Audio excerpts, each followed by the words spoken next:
Hello, everyone. Welcome back to Plotlines. I'm your host, Connor, and I wanted to give all of you a opportunity to sort of have a look, sort of, in my internal machinations regarding what interests me. What am I driving to? Where am I looking to go with the sort of with what I'm researching? Because I like reading. Obviously, I also like consuming entertainment, which we talk about a decent amount on this channel. I love fiction. I love history, but there's something growing inside of me, this desire to be more understanding of political theory and how politics works and how politics should work. And I think there's a lot of interesting elements in that. I'm not really a political commentator in any sort of common view of it. I don't see myself as someone like Ben Shapiro. I don't see someone myself as someone like Michael Knowles.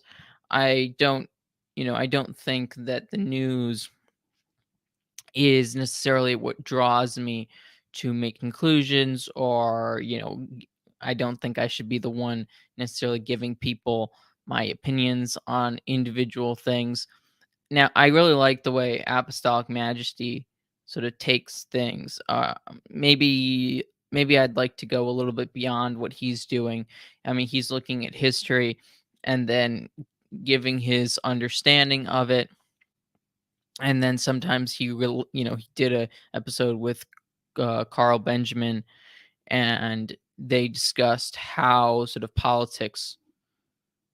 how political thought works within history, within the context of history. They talk about liberalism.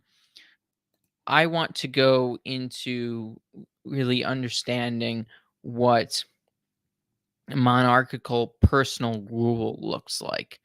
I think that's can be quite interesting.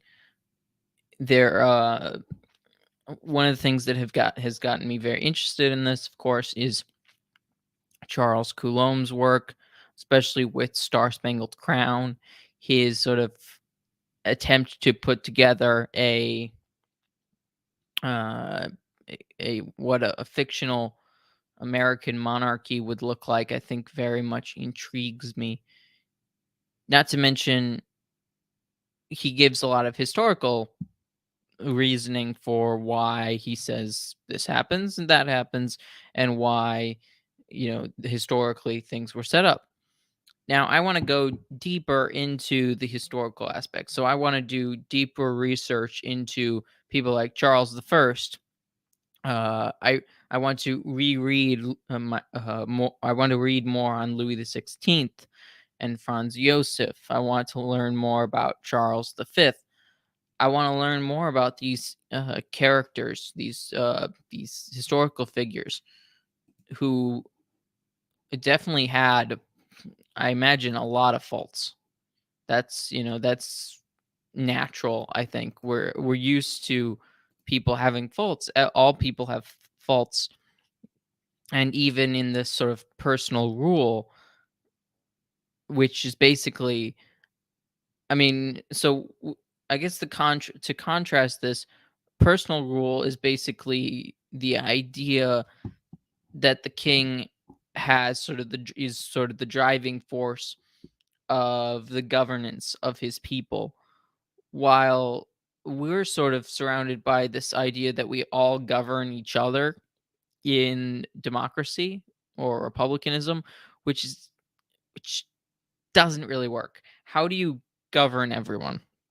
Well, really, you're giving power to basically an oligarchy, because at the moment you can't govern everyone. I mean, in some sense, society has a governing capacity. You have the capacity to govern people by social influence. But that's not really what we're talking about. Usually when we're talking about ruling, we're talking about how sort of the people at the top are governing us. This happened even in communism. Even communism sets up these elites that begin to govern, and we have the illusion of democracy in America. So you've got this sort of dominating oligarchy. Now, of course, people have very big concerns about monarchy and personal rule, and I want to go into more depth about what that really looked like in those times, because I think we have these ideas that are brought on by historical fiction or depictions in our entertainment, and I don't really think we have quite a good grasp on what it looked like. And that's what one of the things that really interests me. So I intend to do more on this. So, and I think in some ways, I think you guys see a lot of that in the content and who I have on to discuss, whether it be my coordination episode, whether I look at the fact that the youth are becoming more and more monarchists. I think there's something to that, obviously. And I want to know, what is a historical basis? Like, what can we learn from history in this? And I want to do more of a comprehensive study. There's obviously a lot of different books and a lot of different things written about different monarchs. And yes, it's good to know individual histories, but I think we need to build on our understanding to create sort of a greater picture. When you're looking at a map of a battlefield, you could be looking at a really small part of it. And if you bring yourself out of that, you're going to see a much larger and much fuller picture. And I want to do that. That's what I want to do. I want to write. I want to write, which maybe books on this would be great if I wrote something about this, but also do videos, continuing to interview people, and then we'll see what happens with my sort of individual sort of videos like this. Maybe it will become much more informative, because I like talking about the news a little bit if something catches my eye, but it's really about whether or not it catches my eye.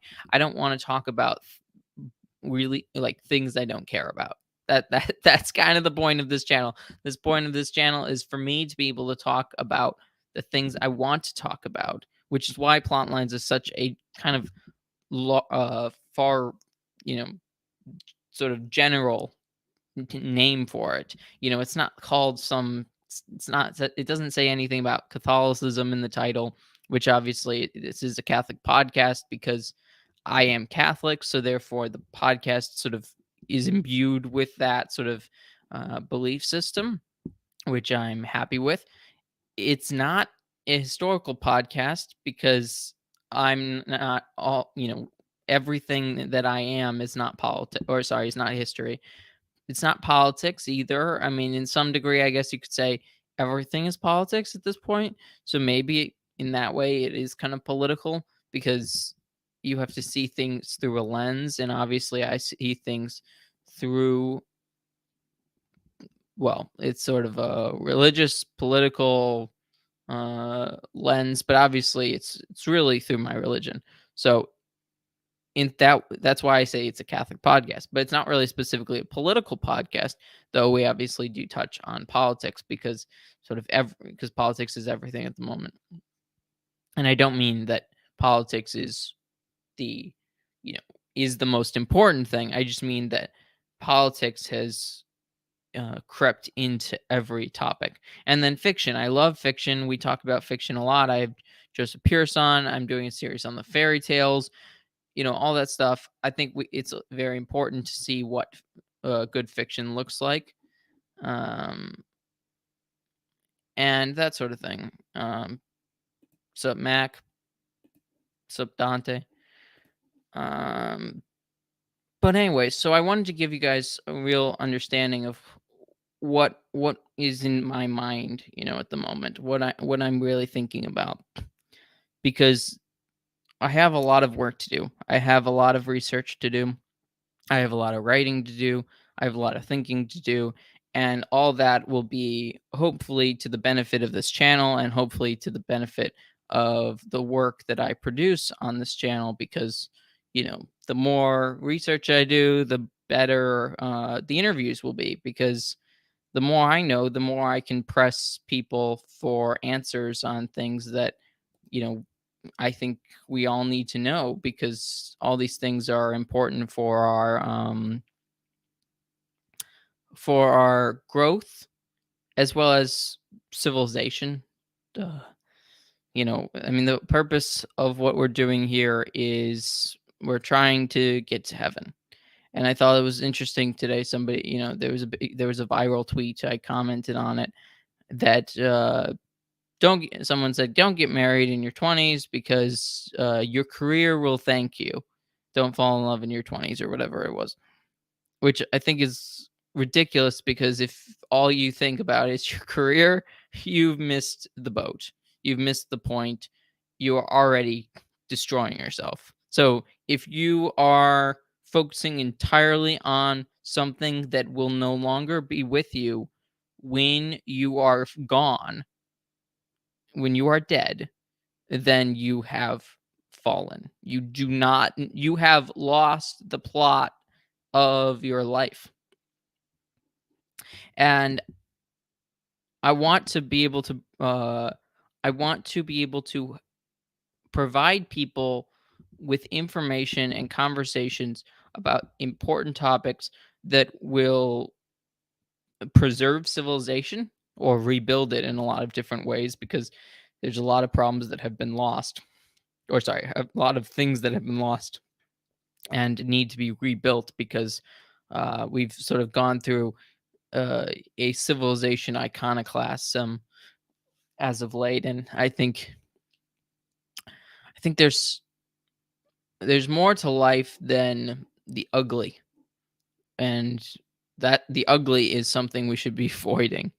Yet, pretty much all of society is ugly, and I think in a lot of ways, liberals really liberals embrace the ugly.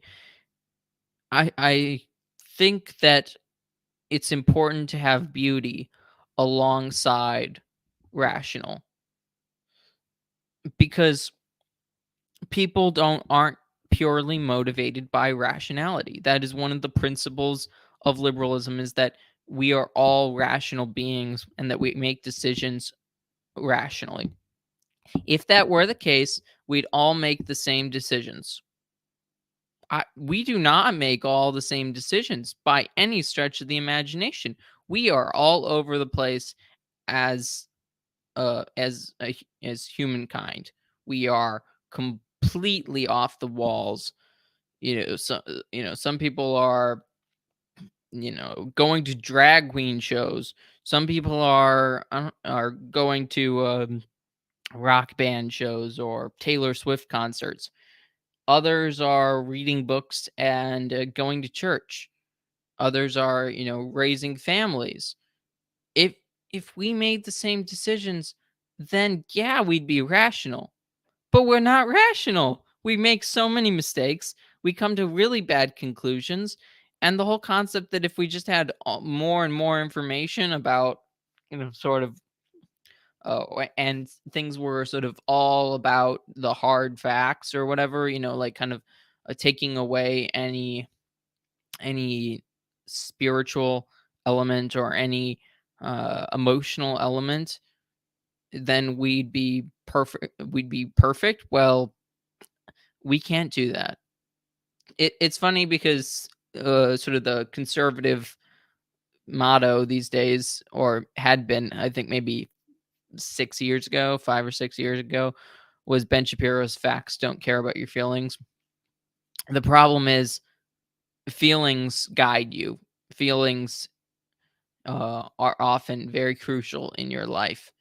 And if you're not cognizant of it, and if you're not able to guide people through their emotions and through sort of hard times and through these types of things, then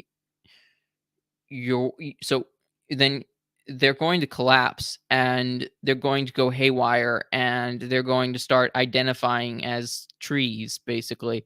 And nobody wants tree people. I'm just saying it right now. Nobody wants tree people. I hope that doesn't become a thing now, though. I don't know, maybe it already has. Are there tree people here? If anybody in the comments lets me know, I'd love to know if anybody's heard of tree people. Uh, Now, obviously, there's tree people in Tolkien, but that's fantasy. People have kind of lost the understanding of the difference between fantasy and reality, and that's a big problem. People are filling their spiritual needs with garbage, and we need to provide a whole picture. And that's what I want to do. I want to provide a whole picture. Um, in the sense of, if you think about, if you're looking Mac, tree people bark is worse than their bite. Oh my. Oh, that's good. Thanks, Mac, for that. What was I saying? I'll, so the reason I have a great interest in monarchy and want to investigate personal rule and do more research in that is that a monarchy provides not only the rational but the spiritual and the emotional. If you have there's two types of governments. There's the personal government and there is the impersonal government. I think we would all prefer the personal government, because when you go to somebody, when you go to somebody you trust, you have an expectation of how they will respond, how they will govern, how they will help you, if they won't help you. But if you're looking at an abyss of bureaucrats, basically you have no expectation, and you will not be trusting of the government that you are dealing with. And I'm pretty sure trust in government is important. Obviously, not in the sense of trusting a bad government, but trusting a government is something a government wants to be able to achieve. Because otherwise, if the people aren't trusting you, you've basically lost the sort of you've lost the ability to rule in that case. So that's why I want to go more into personal rule of monarchs, as well as people like uh, Garcia Moreno was his name. Yeah, I think that's his name. He was the president of Ecuador. Yeah. Max says, "Does anybody trust our government?" Yeah, no, no. It's you can't, because the Biden, Harris, McCarthy. You can see these people as McConnell or Schumer. Some people think of these people as people, as persons. But the problem is, there's really no way to ask them for assistance. You can have no personal relationship with them.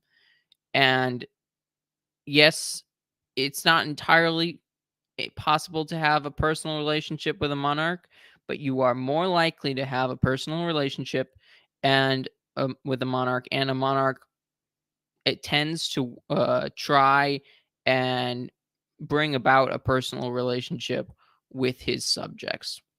So just think about that. And I know some people might, think, that's ridiculous. But I will.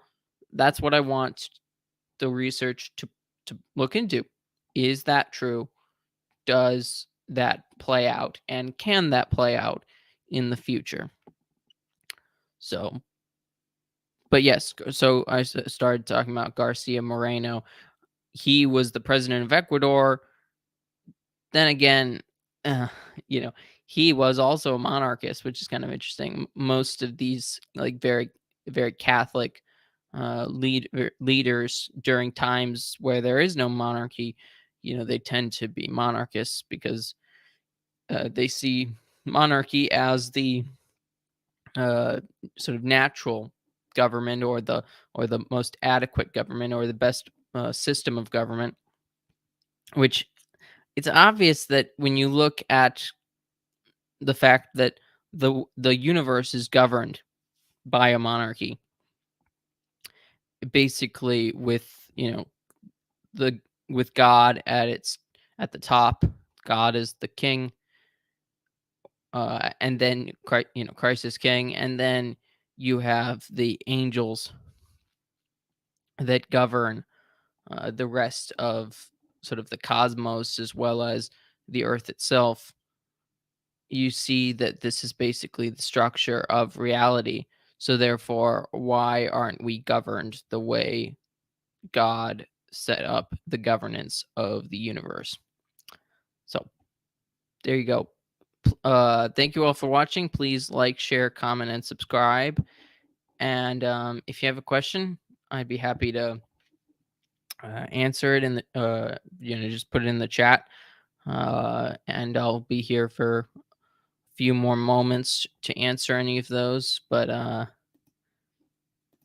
it's good to have all of you listening. I really appreciate your support.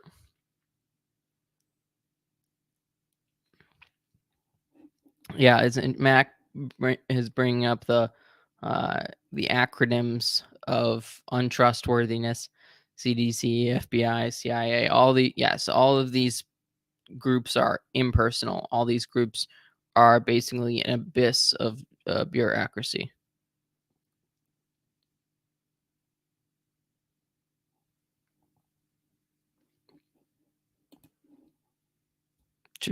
Traditional futurism. That's very interesting. I like the idea that monarchy points out the importance of virtue. Democracies lead us to believe that a system or ideology can work without personal virtue. Yes, it does. It provides you with the idea that you you are in a machine. Basically, I think that's one of the things that democracies often sort of put you in. You're in a machine, kind of like how you would think of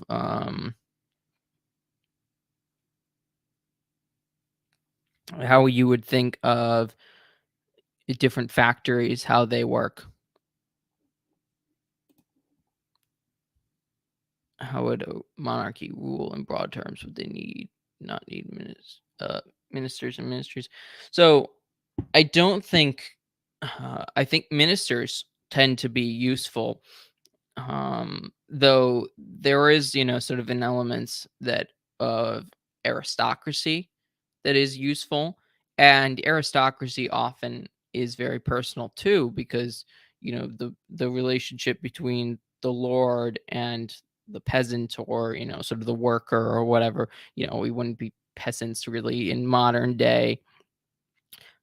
Is also a very personal relationship. And what tends to happen is aristocrats become the ministers of the king. And so, yes, but they all have to answer to the king in a very different way than sort of the CDC would have to answer to the president. CDC at this point answers to no one, and because they are the only fixate, or they are the only part of the government that doesn't change. The CDC, the FBI, the CIA, they are the continuation of government. In a monarchy, the monarch is the continuation of the government. He sort of is the visible head of the government. And he, obviously there could be tragedies, but you know, assuming that there isn't going to be as very many tragedies, though obviously that's possible, but unlikely. A monarch is ruling his governments for a long stretch of time. Though I do want to look into how ministries worked prior to um, absolutism. So, and I want to know what it is, if there's a difference between personal rule and absolutism. I want to know what the difference is. I want to know how medieval monarchies worked and how that sort of evolved or developed into the monarchs that became, Charles the First, Franz Joseph, all these different things. That's kind of what I want to look more into. So, Sam, I hope that Sam Waters, I hope that answers your question. Some of that has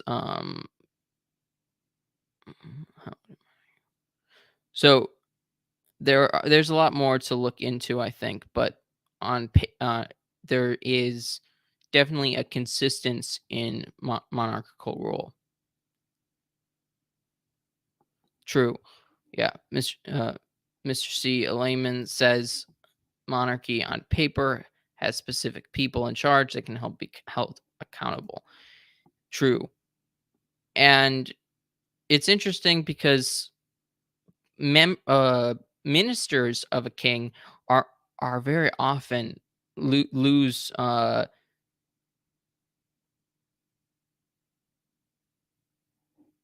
Sorry about butchering your last name. I'll try and look that up and get that better. Um. Anyways, it's been a long history of ministers of kings being cast aside after losing favor, after failing in what they're doing, or abusing their office, and sometimes they're overthrown for bad reasons, but that sometimes, but that's usually by parliament or something like that, or nobles, definitely like that. Anyways, so there's anything else, uh, I think I'll head out. Tomorrow, look for an episode on Servant of God, Empress Zeta. I talked to the uh, president of the Association for the American Cause for Canonization. Anyways, that it was a very interesting conversation, so I look forward to it. Um,